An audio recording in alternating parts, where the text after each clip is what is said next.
All right, and we are back here on the GSMC Football Podcast. And for the final part of the show, we're going to talk about the Giants' defense.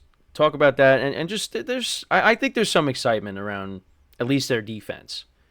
I just wanted to get into that, talk about Brian Burns, that defensive line, what to expect from them.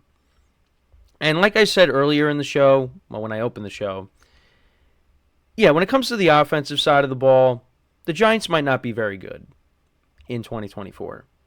But I think for me, they are heading in some sort of direction. They're heading in the right direction, I think. It's just the hardest part is going to be finding the right quarterback because they don't have it on the roster. And we'll see if Daniel Jones proves me wrong, but I just don't see it. And even if he does play well, what if he gets hurt again?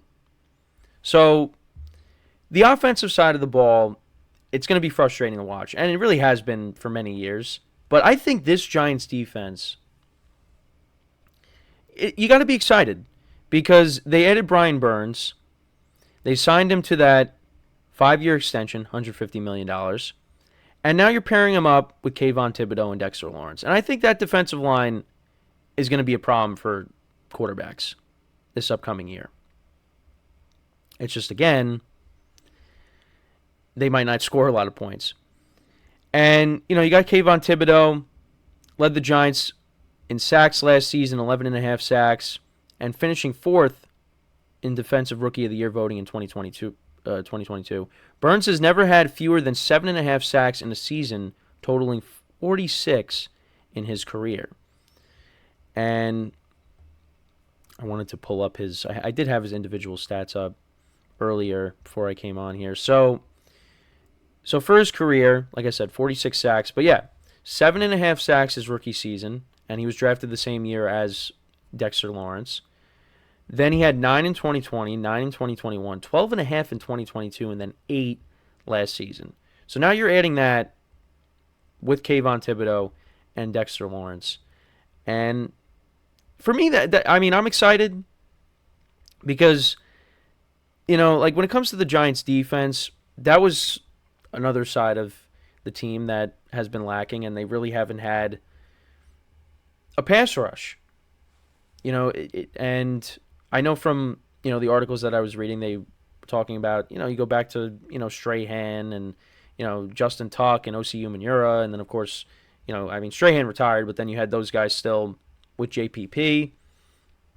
And the Giants were looking for that. I mean, they tried to patch that up in 2016 when they got Olivier Vernon and Damon Snacks Harrison. But, that was kind of a fluky year, that whole team.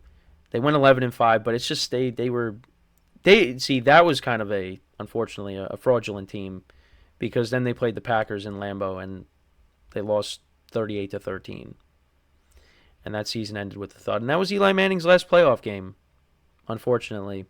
Couldn't see him go out he did kind of go out on a high note because Daniel Jones got hurt and he was able to at least start one more game at home and win that. But, yeah, I was kind of hoping for a better ending to Eli's career. But, again, that's in the past. But, yeah, with this Giants defense now, they're trying to build a defensive line and have success. And like I said, that's something to get excited over. You got these two pass rushers on the outside, and then you got, of course, Dexter Lawrence coming up the middle as well. And I'm looking forward to that, to see how, Burns, Thibodeaux, and Dexter Lawrence all do together.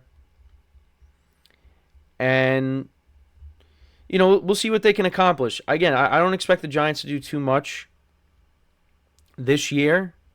I think this is another building block, and I think the following season, that's, you're hoping that they're going to take an even bigger step forward and be a more competitive team. Because, 2022, you thought, okay, they made the playoffs, they're ahead of schedule, and then just everything that could go wrong went wrong for them last year. And it really all started when they lost 40-0 to Dallas. And I just wanted to bring up something. So I was at another wedding recently, and again, this is more for basketball, but I was telling my friends before the Knicks played on Sunday that the last time that I went to a wedding and a New York team was playing, I sent the picture of, the scoreboard, and Cowboys winning 40-0 over Dallas or over the Giants. So I wasn't really confident about the Knicks winning, and of course I was at another wedding and another New York team lost, and that was the Knicks getting eliminated on Sunday. Other than that, it was a great time.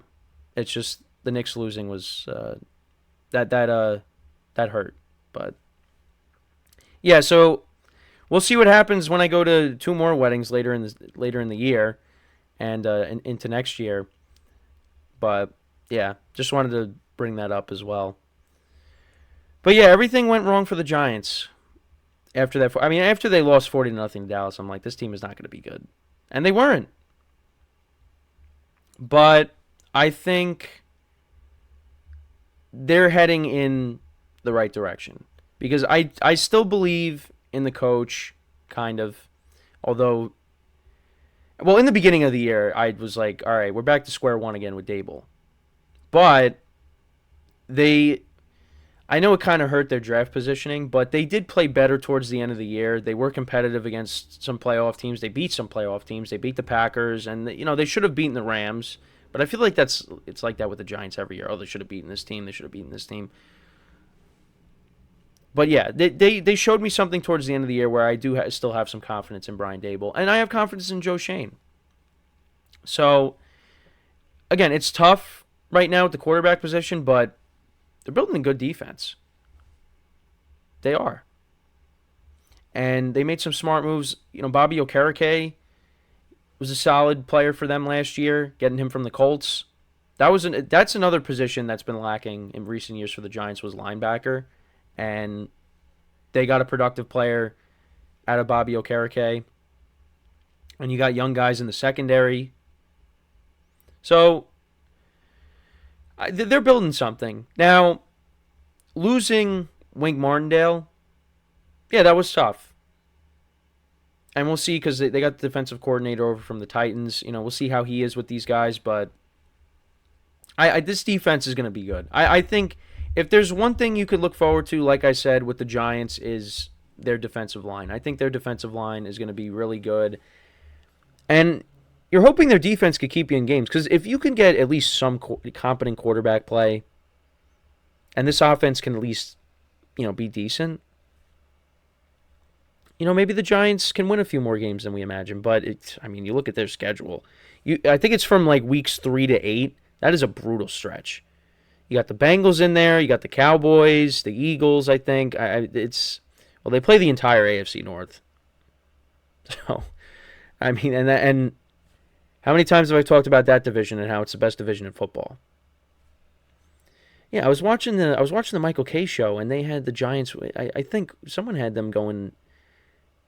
I don't know if it was Michael Kay. I think he had them going like 10-7 or 9-8. I'm like, I don't see the Giants winning.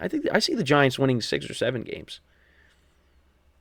I do not see them winning a lot of games, but we'll see what happens. And I know I didn't really go through some of the other games from the schedule.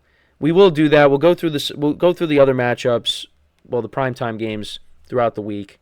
I'll also start going through each team's individual schedules and kind of just do early win-loss predictions. I know because this weekend was just crazy. I just I do want to get to that. So I know I didn't do that today, but we'll get into each team's individual schedules as well.